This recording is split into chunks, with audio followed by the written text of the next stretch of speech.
राहुल गांधी जब भी विदेश दौरे पर जाते हैं विवादों की बात सामने आ जाती है। इस बार राहुल भारत के नेता प्रतिपक्ष बनने के बाद निजी यात्रा पर अमेरिका गए, लेकिन इससे उनके विवादों को न्योता देने वाले अंदाज में कोई फर्क नहीं पड़ा।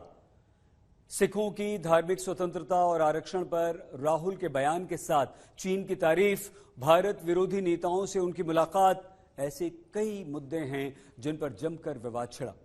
बीजेपी और कांग्रेस खुलकर अब आमने सामने है।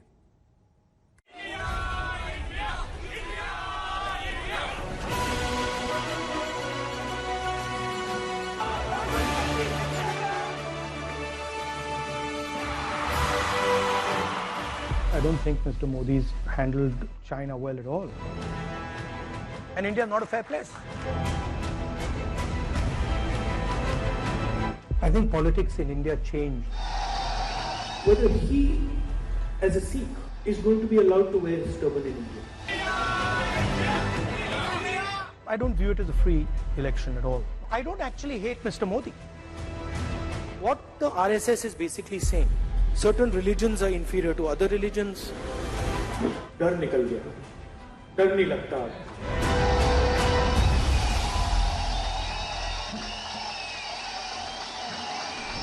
देश में एक तरफ हरियाणा और जम्मू कश्मीर चुनावों का शोर है, दूसरी तरफ विदेशों से विवादों की पोटली खुल गई है। अमेरिकी दौरे में राहुल गांधी ने बयानों की ऐसी बरसात की जिसमें देश की राजनीति अब तक रपट रही है।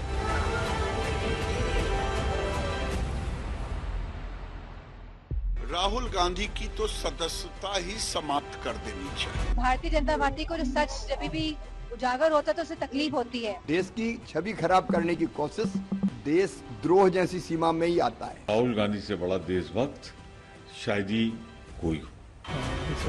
हंगामा है भारत की संप्रभुता के सवाल पर। We've got Chinese troops occupying land the size of Delhi in Ladakh. I think that's a disaster. Modi ji आने के बाद हमारा 1 इंच जमीन कोई कब्जा नहीं कर पाया।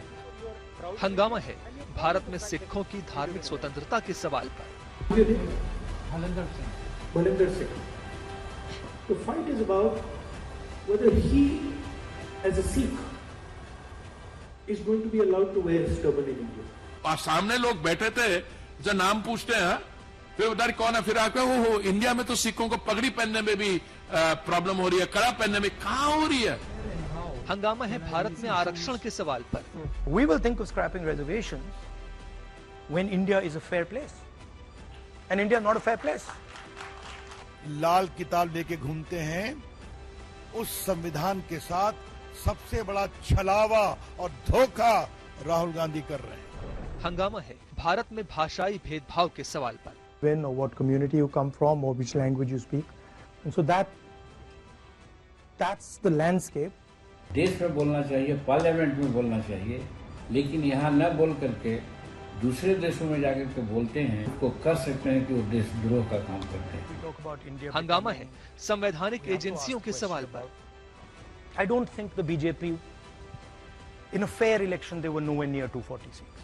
राहुल गांधी जी अमेरिका जाने का यात्रा का मकसद है भारत को बदनाम करने का।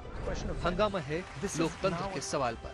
I wouldn't have ever imagined before 2014 if you had come to me and said, look, you walk across from Kanyakumari to Kashmir, I would have just laughed at you and I would have said, that's ridiculous. But that was the only way left for the opposition in our country. BJP, प्रधानमंत्री मोदी और RSS पर सवाल राहुल गांधी के बयानों में अक्सर होते हैं, लेकिन इस बार भारत में सिखों की धार्मिक स्वतंत्रता का सवाल उन्होंने उठाया तो उसकी बहस अलगाववाद तक चली गई। अमेरिका में बैठे सिख फॉर जस्टिस संगठन चलाने वाले आतंकी गुरपतवंत सिंह पन्नू का समर्थन आया और भारत में विरोधों की बाढ़ आ गई। आज लोग पूछते हैं कि वो हिंदुस्तान के कि पाकिस्तान के। सारे के सारे सिख इसके विरोध करेंगे और राहुल गांधी से कहेंगे कि वो देश से माफी मांगे।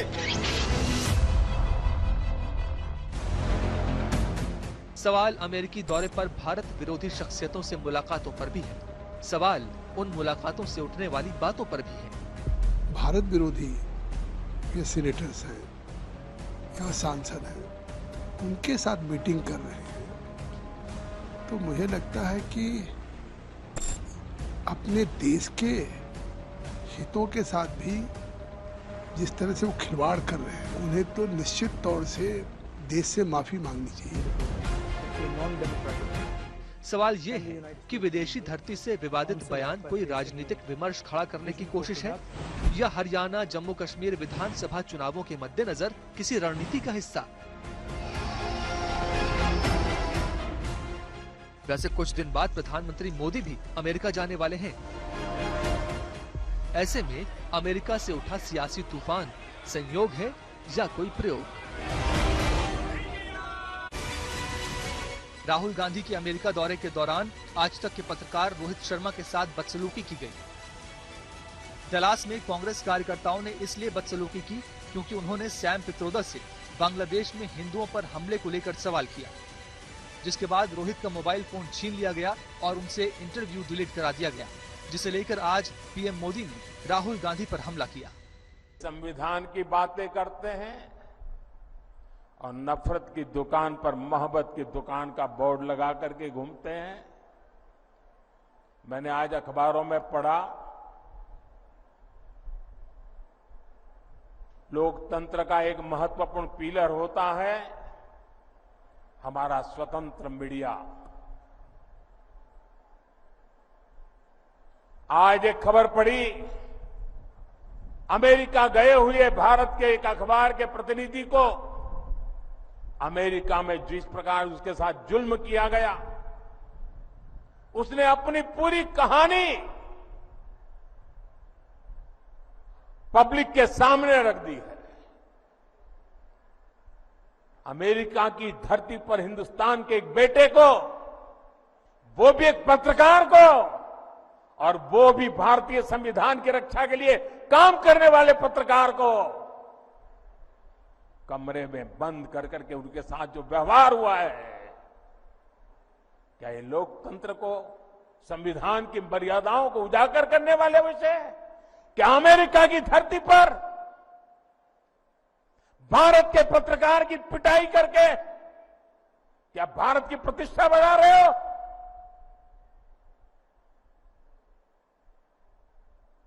आपके मुंह में संविधान शब्द शोभा नहीं देता।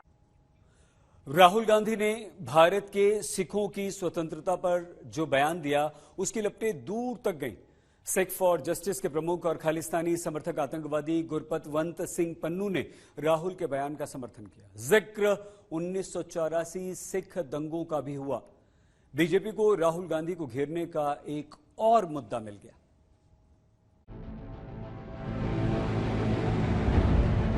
What the RSS is basically saying, certain religions are inferior to other religions. I don't think Mr. Modi's handled China well at all. Politics in India changed very dramatically in 2004. As a Sikh, is going to be allowed to wear his turban. बयान number 1, Bharat में सिखों पर बयान। बयान number 2, आरक्षण पर बयान। बयान नंबर 3, प्रधानमंत्री मोदी पर बयान। बयान नंबर 4, आरएसएस पर बयान। बयान नंबर 5, चीनी अतिक्रमण पर बयान। बयान नंबर 6, लोकसभा चुनाव पर बयान। राहुल गांधी इस बार नेता प्रतिपक्ष बनने के बाद पहली बार विदेश दौरे पर गए। राहुल गांधी अमेरिका गए और वहां कई विश्वविद्यालयों और प्रवासी भारतीयों के कार्यक्रमों में भाषण दिए। Indian democracy has been under attack. So I don't think Mr. Modi's handled China well at all. लेकिन उनके बयान बीजेपी को नागवार गुजरे। राहुल गांधी का इस तरह का बयान देना, सिखों के प्रति नफरत फैलाना, ये कोई नई बात नहीं है। गांधी परिवार के मन में हमारे प्रति कितनी नफरत है।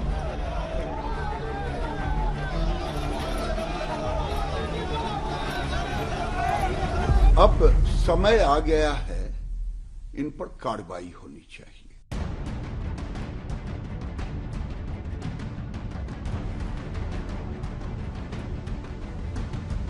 वो देश के लिए कितने खतरनाक हो सकते हैं, इसका अंदाजा लगाया जा सकता है।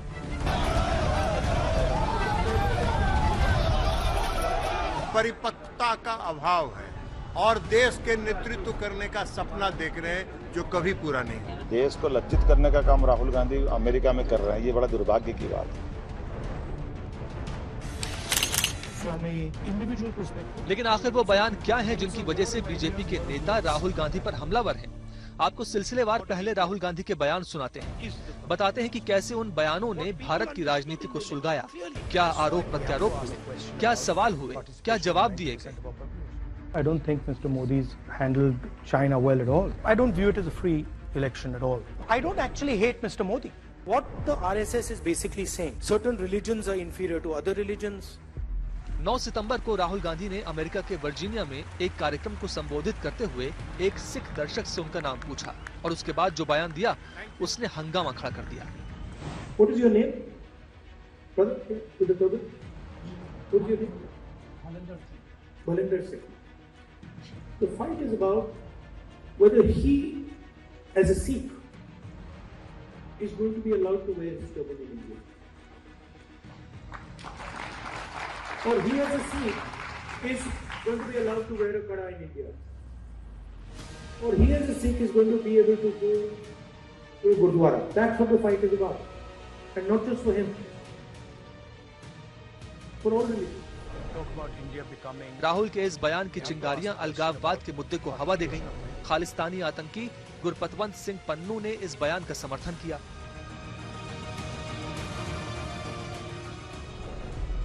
बात निकली तो 1984 दंगों तलक गई। जवाब बीजेपी की तरफ से आया। एक समय था उनके श्री राजीव गांधी के टाइम पे when 3000 people were killed in cold blood in 1984, उस समय सरदारों को थी एंजाइटी। कई लोगों ने अपने पगड़ी उतार के they got shaved off, got a clean shaven look because they were scared. उस कम्युनिटी जिसके लिए उन्होंने उनके और उनके परिवार और उनकी पार्टी ने खुद 1984 में एक कत्लेआम की कोशिश की हो, इस तरह से दस्तार हटाने की, ककार हटाने की कोशिश की हो और फिर उन लोगों को सम्मानित भी किया हो जो जगदीश टाइटर, HKL भगत, सचिन कुमार जैसे लोग हैं। तो ये जो राहुल गांधी कर रहे हैं मैं इसकी कड़े शब्दों में निंदा करता हूँ। देश को बांटने का, नफरत फैलाने का काम कर रहे हैं सत्ता हासिल करने के लिए। लेकिन सवाल उठता है कि क्या वाकई भारत में सिखों पर किसी तरह की पाबंदी है? प्यू रिसर्च सेंटर ने 2019-2020 के बीच भारत में धार्मिक आजादी पर एक सर्वे कराया था। सर्वे रिपोर्ट 2021 में पब्लिश हुई। रिपोर्ट के मुताबिक करीब 95% सिख खुद को भारतीय होने पर गर्व करते हैं। 70% सिखों का मानना है कि जो व्यक्ति भारत का अनादर करता है वो सिख हो ही नहीं सकता। सर्वे में महज 14% सिखों ने ही माना था कि भारत में सिखों के साथ भेदभाव होता है, मगर ज्यादातर सिखों का मानना था कि उन्हें भारत में कोई भेदभाव नहीं दिखता। लोकसभा सचिवालय की जारी की गई किताब practice and procedure of parliament और practice and procedure of parliament के अनुसार नेता विपक्ष को शैडो प्राइम मिनिस्टर भी कहा जाता है। उसके पास एक शैडो कैबिनेट बनाने का अधिकार होता है, यानी अगर सरकार गिरती है तो नेता विपक्ष अपनी शैडो कैबिनेट के साथ सरकार बना सकता है। लेकिन उसी किताब में, यानी कि इस किताब में यह भी लिखा है कि नेता प्रतिपक्ष सरकार की बुराई देश में तो कर सकता है, लेकिन अपने राजनीतिक फायदे के लिए ऐसा विदेश में नहीं कर सकता है। फिलहाल बयानों की तपिश से सियासत गर्म है।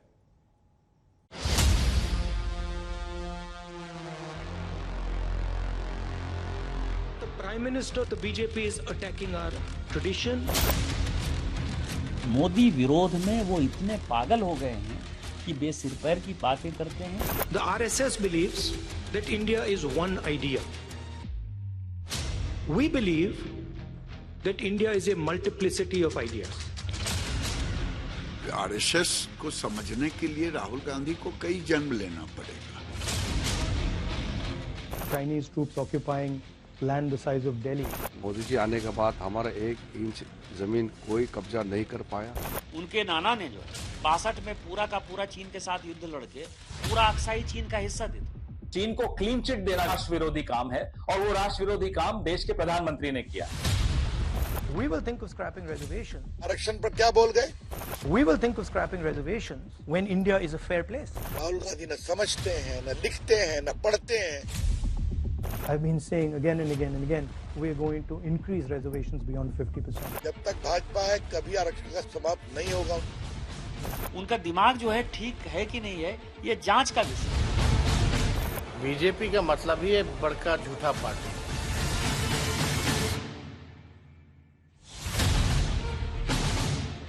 राहुल गांधी देश में बीजेपी, आरएसएस और उनकी विचारधारा पर हमेशा से हमलावर रहे हैं, लेकिन अमेरिका में भी उन्होंने आरएसएस और बीजेपी पर निशाना साधा।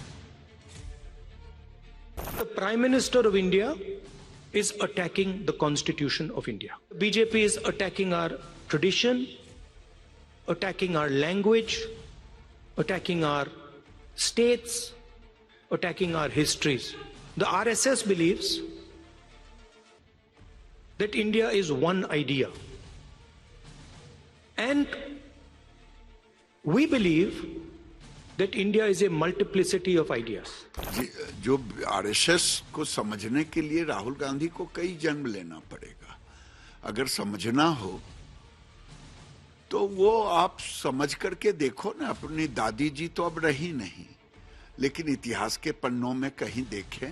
राहुल गांधी को आरएसएस के बारे में, भारतीय जनता पार्टी के बारे में कुछ नहीं पता है। यदि पता होता तो इस तरह की बातें नहीं करते। मोदी विरोध में वो इतने पागल हो गए हैं कि बेसिर पैर की बातें करते हैं और उनको कुछ अता पता नहीं है कि ये देश कैसे चलता है और किस किस तरह की पॉलिसी भारतीय जनता पार्टी या आरएसएस के लोग समझते हैं, जानते हैं या करने की कोशिश करते हैं।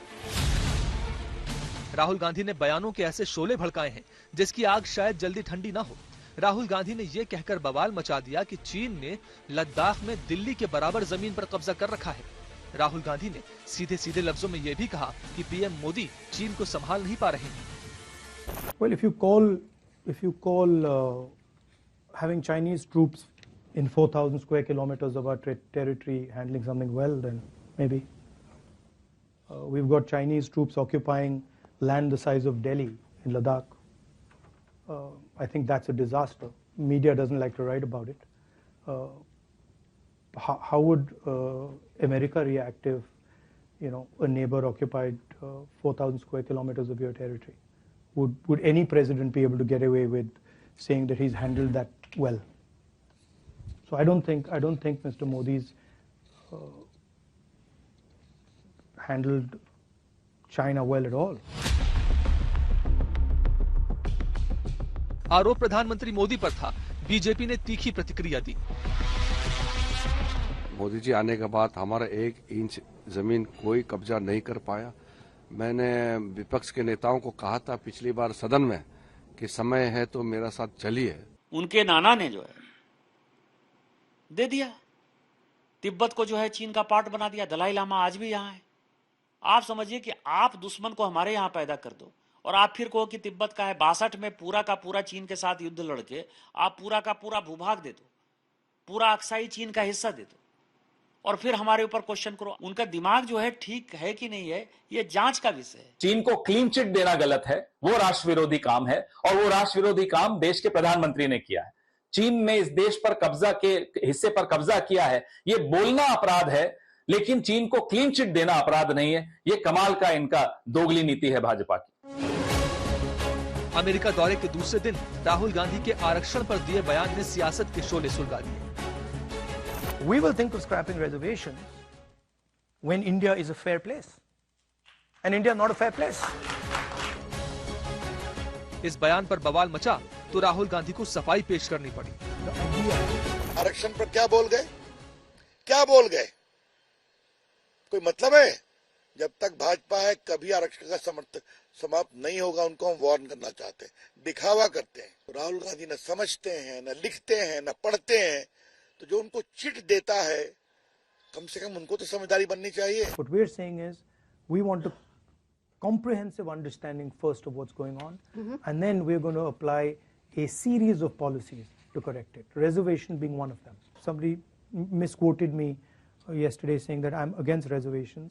I've been saying again and again and again we're going to increase reservations beyond 50%, and I'm not against reservations. BJP जो है अफवाह पार्टी है। बीजेपी का मतलब ही है बड़का झूठा पार्टी है। ये केवल जनता को झूठ बोल करके भ्रमित करके अपनी राजनीति को सेकने का काम करते हैं। राहुल गांधी कई बार कह चुके हैं कि वो जातीय जनगणना कराएंगे, आरक्षण को खत्म नहीं होने देंगे, संविधान को खत्म नहीं होने देंगे। और जो लोग आरोप लगा रहे हैं वो तो संविधान विरोधी लोग हैं, आरक्षण विरोधी लोग हैं। जो लेटरल एंट्री करा रहे थे ये लोग, क्रीमी लेयर की बात कर रहे थे ये लोग, या और तरह तरह की बातें कर रहे थे, तो इसमें तो स्पष्ट जाहिर है कि भाई ये लोग संविधान को दरकिनार करना चाहते हैं। विवाद सिर्फ बयानों पर नहीं है बल्कि मुलाकातों पर भी है।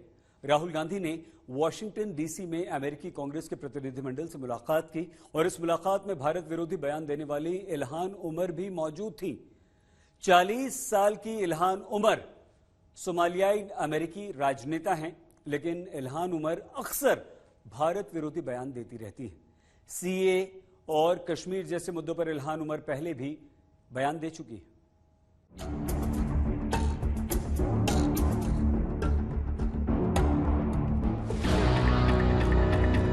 इल्हान उमर के ऐसे और इस जैसे कई बयानों पर भारत पहले भी आपत्ति जता चुका है।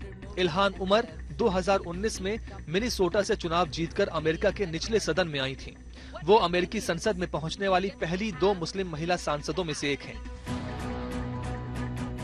इल्हान उमर ने 2022 में पाकिस्तान का दौरा किया था। इस दौरान वो पाक अधिकृत कश्मीर भी गई थी और उन्होंने पीओके को पाकिस्तान का हिस्सा बताया था।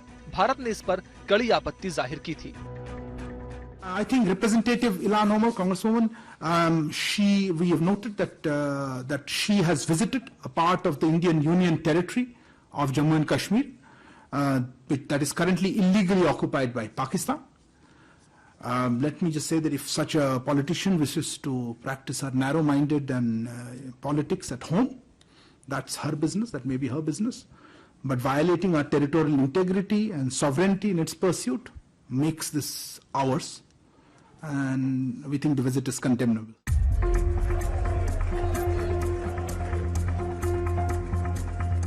जब प्रधानमंत्री नरेंद्र मोदी अमेरिका की स्टेट विजिट पर गए थे, उस दौरान उन्होंने अमेरिकी संसद के ज्वाइंट सेशन को संबोधित किया था।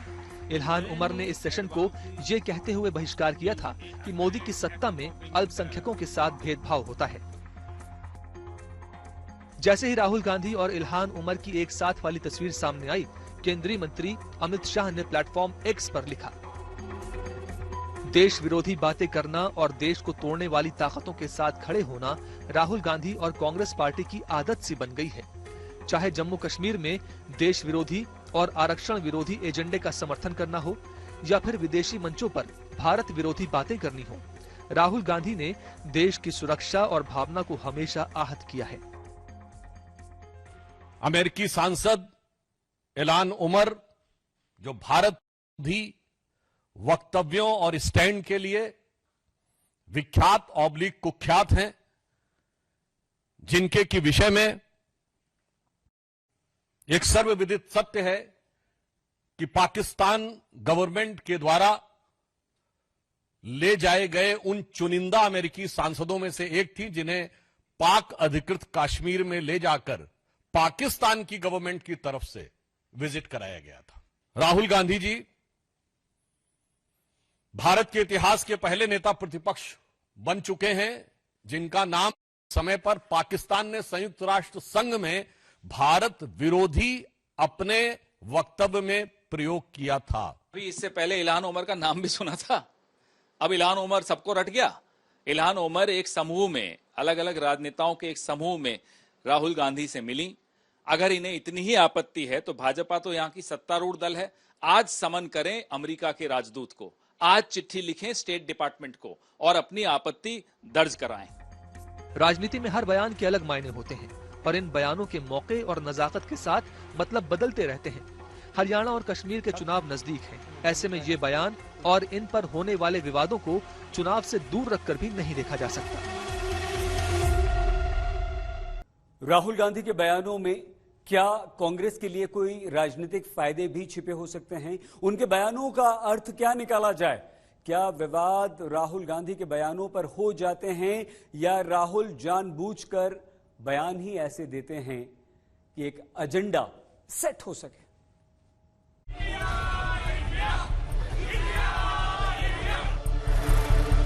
People are killed because of their religious beliefs. the government has nothing to say. We've been fighting the BJP and the RSS since they began. This is a weakening of press freedoms. This is not hidden. The fight is about whether he, as a Sikh, is going to be allowed to wear his turban in India. Rahul Gandhi के बयानों पर राजनीतिक तौर पर तीखी प्रतिक्रियाएं आती हैं और सामाजिक तौर पर भी प्रदर्शन होते हैं। ऐसे में सवाल ये उठता है कि विवादित बयान अनजाने में निकलते हैं या जानबूझकर उन्हें सोची समझी राजनीतिक रणनीति के तहत दिया जाता है। जो उन्होंने कहा सोच समझ कर कहा होगा। आखिर इतने बड़े नेता, उनके भाषण तो पहले से तैयार होते हैं, उनके पास पूरा एक इनपुट होता है सारी चीजों का। मैं तो नहीं जानता ऐसा कोई नेता हो जो सिर्फ एक्सटेम्पोर बोलता हो जाके इस तरह से। लेकिन बयान कैसे दिया गया, वो कैसे लिया जाएगा, ये भी उन्हें सोचना चाहिए। और जो आज उनके बयानों पर विवाद हो रहा है, उसका फैसला अभी पहले चरण में जो इलेक्शन हो रहे हैं, अक्टूबर के पहले वीक में जो नतीजे आएंगे, उससे भी हो जाएगा। राहुल गांधी के बयानों को लेकर बीजेपी और एनडीए के कई साथी हमलावर हैं और उनके बयानों को देशद्रोह से भी जोड़ रहे हैं। ऐसे में सवाल ये उठता है कि जो बयान बीजेपी को मुद्दा देते हैं, राहुल गांधी ऐसे बयान क्यों देते हैं? राहुल गांधी और कांग्रेस को अब समझ में आ गया है कि ये नैरेटिव जो हिंदुस्तान में वो चलाना चाहते हैं, यदि वो विदेश जाते हैं तो वहां पर जब मीडिया में बात करते हैं या इंटरेक्शन करते हैं तो उसका एक ज्यादा बड़ा असर होता है, एक ज्यादा बड़ा कैनवास उनको मिलता है। मोटे तौर पे वही बात वो यहाँ कर रहे हैं और उसका फायदा उनको तब भी हो जाता है कि जब उनकी विरोधी पार्टियां, मोटे तौर पर भाजपा, भारतीय जनता पार्टी, यदि वो उनके बयानों को लेकर विरोध करती है, हंगामा करती है, तो ये उनके नैरेटिव को सेट करने में मदद करता है। राहुल गांधी यहाँ पहुँचने वाले हैं, मंच भी सज गया। हरियाणा और जम्मू कश्मीर में विधानसभा चुनाव है। जम्मू कश्मीर में कांग्रेस का नेशनल कॉन्फ्रेंस के साथ गठबंधन है, जो धारा 370 वापस लाने और पाकिस्तान के साथ बातचीत पर सबसे ज्यादा जोर देती है। ऐसे समय में राहुल गांधी का भारत विरोधी और पाकिस्तान समर्थित अमेरिकी सांसद इल्हान उमर से मुलाकात के मायने क्या है? जब तक हम लोग जिंदा हैं, तब तक 370 को वापस लेके आएंगे और अपनी इज्जत को राहुल गांधी ने इधर कोई नए नैरेटिव सेट तो किए हैं। जैसे आपने देखा होगा, संसद में उन्होंने बहुत सी बातें ऐसी बोली लोकसभा में जिसकी चर्चा हुई और उनके पक्ष में गई। तो कोशिश तो वो करते हैं, लेकिन कभी कभी मुझे लगता है कि उतनी सावधानी शायद वो नहीं बरत पाते जितनी की बरतने की आवश्यकता होती है। तो जैसे अभी कुछ बयान उनके ऐसे थे, चाहे सिखों वाला रहा हो, चाहे आरक्षण वाला रहा हो, तो उन बयानों का अलग अलग अर्थ निकाला गया। धारा 370 इतिहास बन चुकी है, वो कभी लौट कर नहीं आने सकती, हम आने भी नहीं।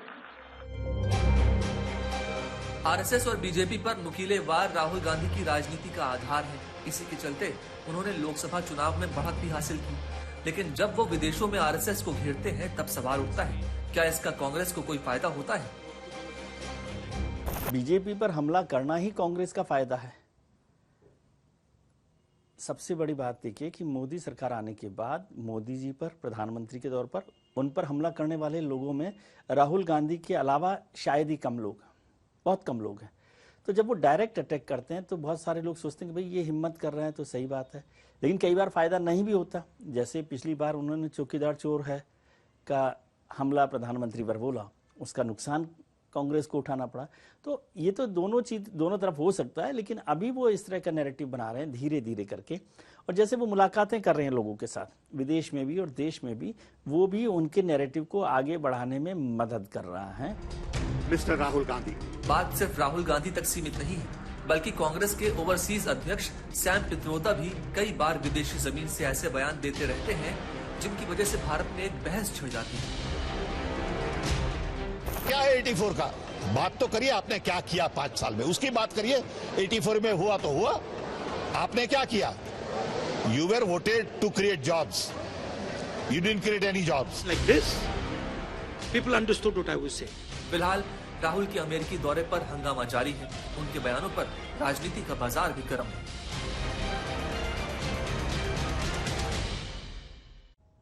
राहुल गांधी के विदेशी दौरों में बयानों पर विवाद कोई नई बात नहीं है। 2017 में अमेरिका के दौरे पर ही राहुल गांधी ने वंशवादी राजनीति पर बयान दिया। 2018 में सिंगापुर बहरीन दौरे पर राहुल गांधी ने बीफ पर बयान दिया और भारत में बोलने की स्वतंत्रता खत्म होने की बात कही थी।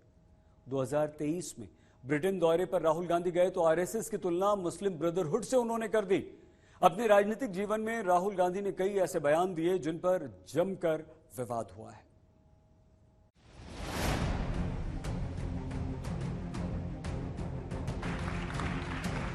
अपना फायदा ढूंढती है तो कांग्रेस अपना। ये बवाल बवंडर में तब तब्दील होते हैं जब जमीन विदेशी होती है। राहुल गांधी के कई ऐसे पुराने बयान हैं जिनको बीजेपी ने विवादित बयानों की श्रेणी में रखा। हालांकि इनमें से कई बयानों को कांग्रेस ने कभी विवादित नहीं माना। सितंबर 2017 अमेरिका। राहुल ने अपने एक बयान में कहा कि भारत में मौजूद कुछ लोग देश को बांटने में लगे। Muslims killed on suspicion of eating beef. This is new in India and damages India very badly. September 2018 Singapore और बहरीन। राहुल ने देश में बीफ बैन पर बयान दिया।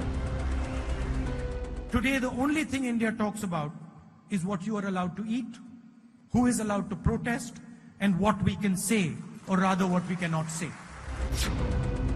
जनवरी 2018 बहरीन। राहुल बोले कि सरकार समुदायों के बीच डर को नफरत में बदल रही है। There are forces in our country that are dividing the country, and it is very dangerous for the country, and it ruins our reputation abroad. मई 2022 London.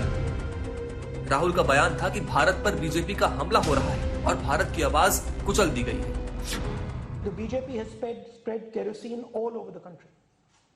You need one spark and we'll be in big trouble. मई 2022 UK.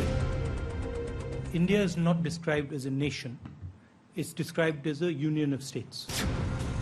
6 मार्च 2023 London. Rahul ने RSS की तुलना मुस्लिम brotherhood से कर दी। One organization called the RSS, fundamentalist fascist organization, has basically captured pretty much all of India's institutions. RSS is you can call it a secret society.